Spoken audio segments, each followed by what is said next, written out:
ಸ್ನೇಹಿತರೆ, ನಾಳೆಯಿಂದ ಗುರುಗಳ ಆರಾಧನೆ ಮಹೋತ್ಸವ ಶುರುವಾಗ್ತಾ ಇದೆ. ಎಷ್ಟೋ ಜನರ ಜೀವನದಲ್ಲಿ ಬೆಳಕನ್ನ ತಂದಂತ ಶ್ರೀ ಗುರುಗಳ ಆರಾಧನೆಯನ್ನ ಮನೆಯಲ್ಲಿ ನೀವು ಸರಳವಾಗಿ ಯಾವ ರೀತಿ ಆಚರಣೆಯನ್ನ ಮಾಡಬಹುದು ಅನ್ನೋದನ್ನ ಇವತ್ತು ಸರಳವಾಗಿ ತಿಳಿಸ್ಕೊಡ್ತೇನಂತ. ಗುರುಗಳ ಆರಾಧನೆಯನ್ನ ಮಾಡೋದ್ರಿಂದ ಮನೆಗೂ ಕೂಡ ಬಹಳ ಒಳ್ಳೆಯದಾಗ್ತದೆ. ಯಾಕಂದ್ರೆ ಗುರು ಅನ್ನುವ ಶಬ್ದಕ್ಕೆ ಅಷ್ಟೊಂದು ಮಹತ್ವದ. ಸಂಸ್ಕೃತದಲ್ಲಿ ಗು ಅಂದರೆ ಅಂಧಕಾರ ಅಂತ ಹೇಳಿ, ರು ಅಂದ್ರೆ ಆ ಅಂಧಕಾರವನ್ನ ದೂರ ಮಾಡುವನು ಅಂತ ಹೇಳಿ. ಅಜ್ಞಾನದ ಅಂಧಕಾರದಿಂದ ಜ್ಞಾನದ ಬೆಳಕಿನೆಡೆಗೆ ನಮ್ಮನ್ನ ಕರೆದೊಯ್ಯುವರೇ ಗುರುಗಳು ಅಂತ ಹೇಳಿ.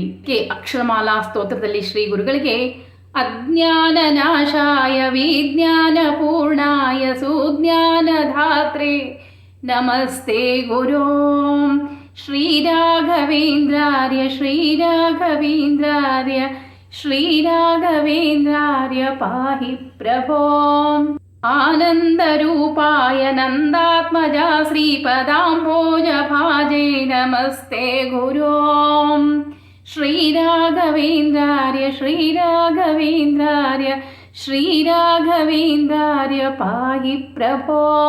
ಇನ್ನು ಶ್ರೀ ಗುರು ರಾಘವೇಂದ್ರ ಸ್ವಾಮಿಗಳ ಆರಾಧನಾ ಮಹೋತ್ಸವನ್ನ ಯಾವ ರೀತಿ ಮನೆಯಲ್ಲಿ ಸರಳವಾಗಿ ಆಚರಣೆಯನ್ನ ಮಾಡೋದು ಅನ್ನೋದನ್ನ ತಿಳಿಸ್ಕೊಡ್ತೇನೆ ಅಂತ. ಇದಾಗಿ ಶ್ರೀ ಗುರುಗಳ ಆರಾಧನೆಯ ಮಹತ್ವ ಏನು, ಯಾಕೆ ಈ ಆರಾಧನೆಯನ್ನ ಮಾಡ್ತಾರೆ ಅನ್ನೋದನ್ನ ಹೇಳ್ತೇನೆ. ಶ್ರೀ ಗುರುಗಳು ಬೃಂದಾವನ ಪ್ರವೇಶವನ್ನ ಮಾಡಿದ ದಿನವನ್ನ ನಾವು ಆರಾಧನಾ ಮಹೋತ್ಸವನ್ನಾಗಿ ಆಚರಣೆಯನ್ನ ಮಾಡ್ತೇವೆ. ಈಗಲೂ ಸಹ ಬೃಂದಾವನದಲ್ಲಿ ವಾಸವಾಗಿರುವಂತಹ ಗುರುಗಳು ಬಂದಂತ ಭಕ್ತರಿಗೆಲ್ಲ ಅಭಯವನ್ನ ನೀಡ್ತಾರೆ. ಇಂತಹ ಗುರುಗಳ ಆರಾಧನಾ ಮಹೋತ್ಸವನ್ನ 3 ದಿವಸ ನಾವು ಮನೆಯಲ್ಲಿಯೂ ಸಹ ಸರಳವಾಗಿ ಆಚರಣೆಯನ್ನ ಮಾಡಿದರೆ ಅದನ್ನು ಕೂಡ ಅವರು ಸ್ವೀಕಾರವನ್ನ ಮಾಡ್ತಾರೆ. ಇನ್ನು ಈ ಆರಾಧನಾ ಮಹೋತ್ಸವ 3 ದಿವಸ ಇರ್ತದೆ. ಪೂರ್ವಾರಾಧನೆ, ಮಧ್ಯಾರಾಧನೆ ಮತ್ತು ಉತ್ತರ ಆರಾಧನೆ ಅಂತ ಹೇಳಿ ಆಚರಣೆಯನ್ನ ಮಾಡ್ತಾರೆ.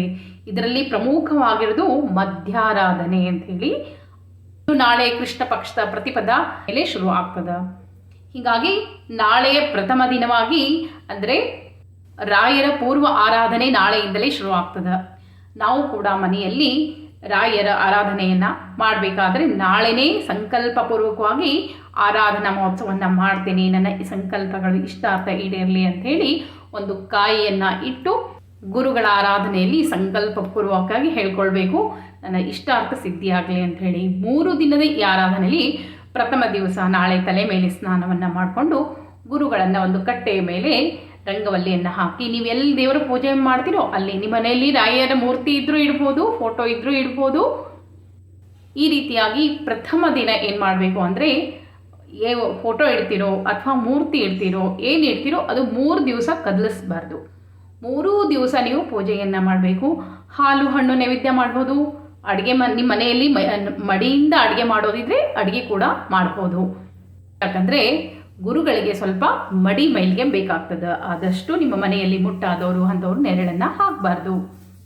ಮತ್ತು 3 ದಿವಸ ಬ್ರಹ್ಮಚರ್ಯವನ್ನು ಆಚರಣೆ ಮಾಡಬೇಕು ಕಟ್ಟುನಿಟ್ಟಾಗಿ. 3 ದಿವಸ ಮಾಂಸಾಹಾರವನ್ನು ಮಾಡಬಾರ್ದು. ಹೀಗಾಗಿ ಪ್ರಥಮ ದಿವಸ ನಾವೇನು ಫೋಟೋ ಇಟ್ಟು ಸಂಕಲ್ಪ ಮಾಡಿಕೊಂಡು ಪೂಜೆಯನ್ನು ಮಾಡಿ ದೇವರ ಬಲಗಡೆ ಒಂದು ಅಂದರೆ ರಾಯರ ಫೋಟೋ ಬಲಗಡೆ ಒಂದು ಕಾಯಿಯನ್ನು ಇಟ್ಟು ಸಂಕಲ್ಪ ಮಾಡಿಕೊಳ್ಬೇಕು.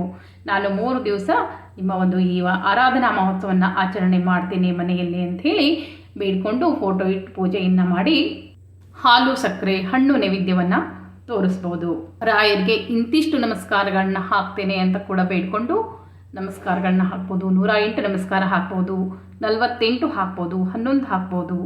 ಈ ರೀತಿಯಾಗಿ ನಮಸ್ಕಾರಗಳನ್ನ ಸಹ ಹಾಕಬೇಕು. 3 ದಿವಸ ಫೋಟೋ ಒಂದೇ ಕಡೆ ಇರಬೇಕು. ಪ್ರಥಮ ದಿವಸ ಏನು ಫೋಟೋ ಎಲ್ಲ ಒರೆಸಿ ಕಟ್ಟಿ ಒರೆಸಿ ರಂಗೋಲಿ ಹಾಕಿ ಫೋಟೋ ಇಟ್ಟಿರ್ತಿರಲ್ಲ, ಮಾರನೇ ದಿವಸ ಫೋಟೋ ಅಲ್ಗಾರಿಸಬಾರ್ದು. ಬರೀ ಫೋಟೋ ಮೇಲಿನ ಹೂಗಳನ್ನ ತೆಗಿಬೇಕು, ಮುಂದಿನ ರಂಗವಲ್ಲಿನ ತೆಗಿಬೇಕು, ಬೇರೆ ರಂಗೋಲಿಯನ್ನು ಹಾಕಬೇಕು ಅಷ್ಟೇ. ಫೋಟೋವನ್ನು ಸ್ಥಾನ ಪಲ್ಲಟನವನ್ನು ಮಾಡಬಾರ್ದು.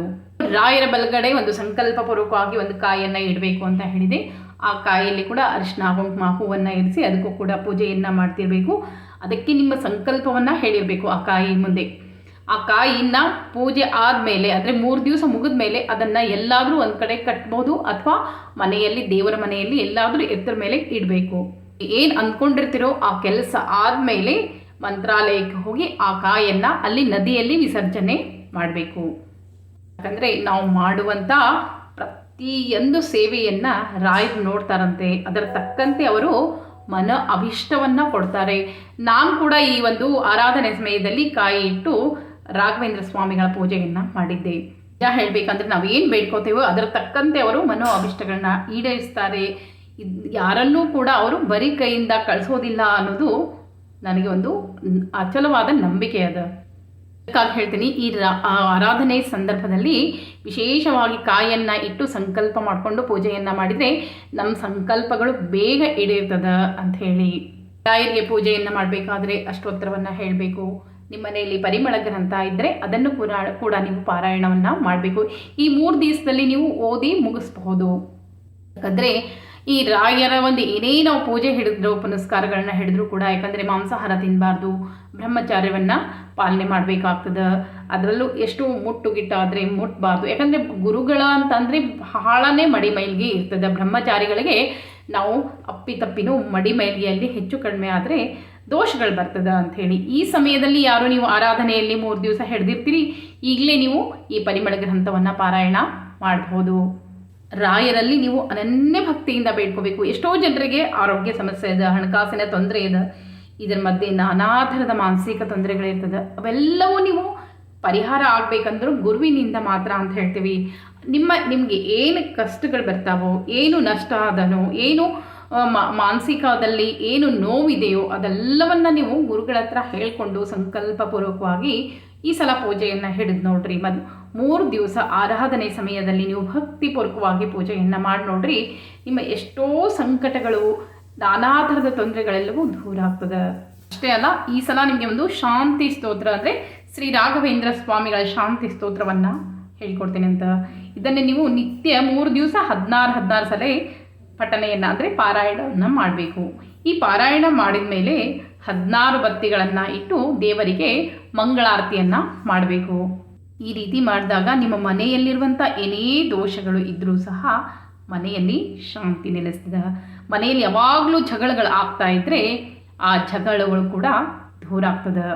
ಮಕ್ಕಳು ಕೂಡ ಶಾಂತತೆಯಿಂದ ವರ್ತಿಸ್ತಾರೆ. ಅಷ್ಟೇ ಅಲ್ಲ, ಅಪಮೃತ್ಯು, ಮನೆಗೆ ಏನಾದರೂ ದೋಷ ಇದ್ದರೆ ಅದು ಕೂಡ ನಿವಾರಣೆ ಆಗ್ತದೆ. ಆರೋಗ್ಯ ತೊಂದರೆ ಇದ್ದರೂ ಕೂಡ ಅದು ಕೂಡ ನಿವಾರಣೆ ಆಗ್ತದೆ. ಇದನ್ನು ಇಷ್ಟು ಸ್ತೋತ್ರವನ್ನು 16 ಸಾರಿ ಹೇಳಬೇಕು.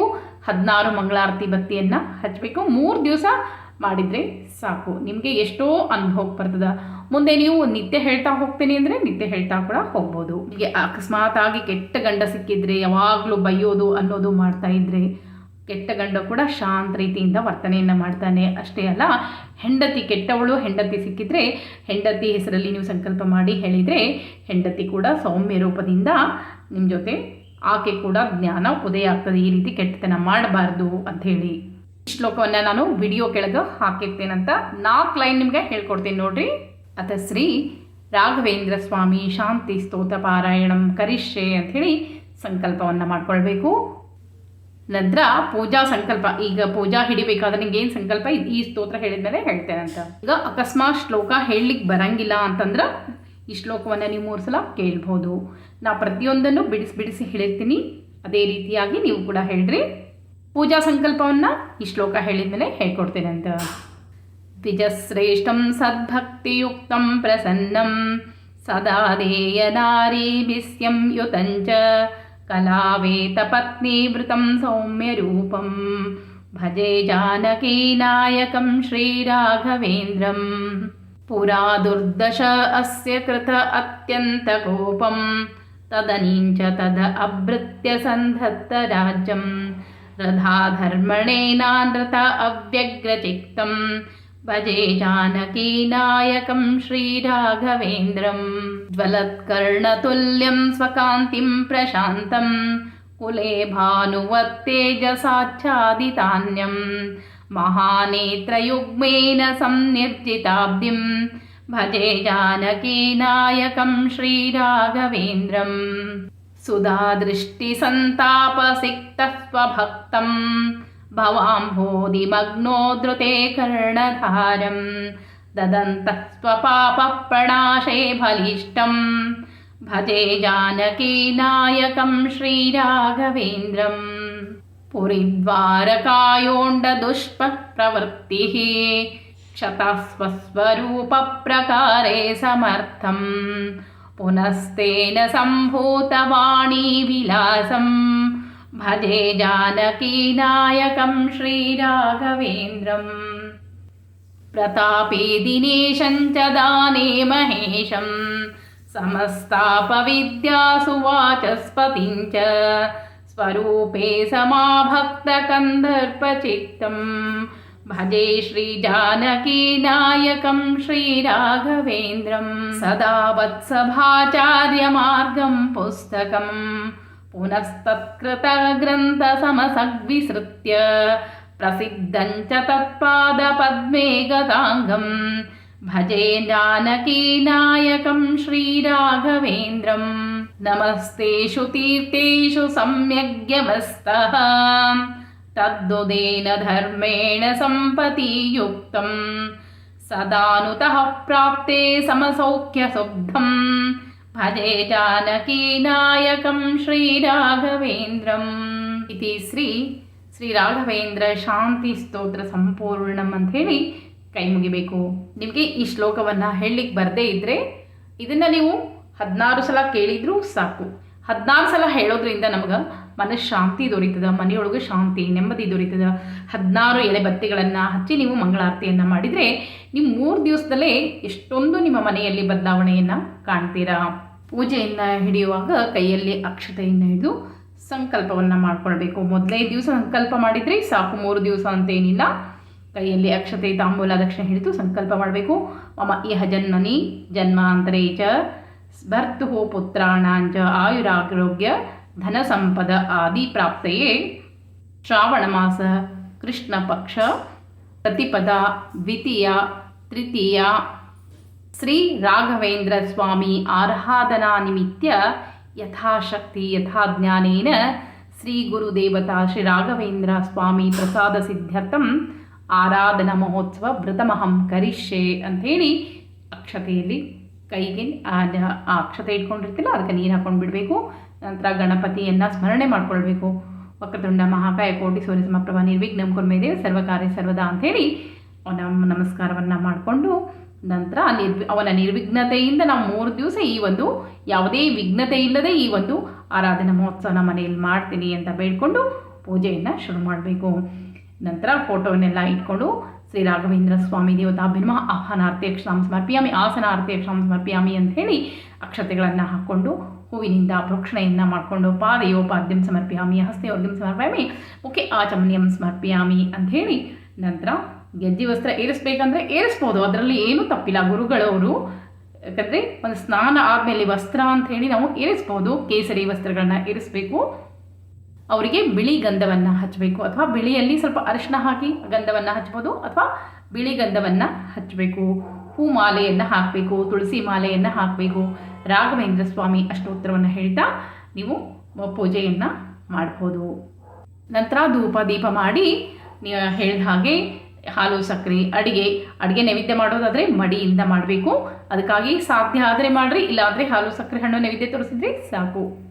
ಗುರುಗಳು ನೀವು ಭಕ್ತಿಯಿಂದ ಏನು ಕೊಡ್ತಾರೋ ಅದನ್ನು ಸೇವನೆಯನ್ನು ಮಾಡ್ತಾರೆ. ಈಗ ಮೊಸರು ನೈವೇದ್ಯಕ್ಕೆ ಬರೋದಿಲ್ಲ, ಅದಕ್ಕಾಗಿ ಮೊಸರಿನ ಯಾವುದೇ ಪದಾರ್ಥವನ್ನು ಗುರುಗಳಿಗೆ ನೈವೇದ್ಯನ ಮಾಡಬಾರ್ದು.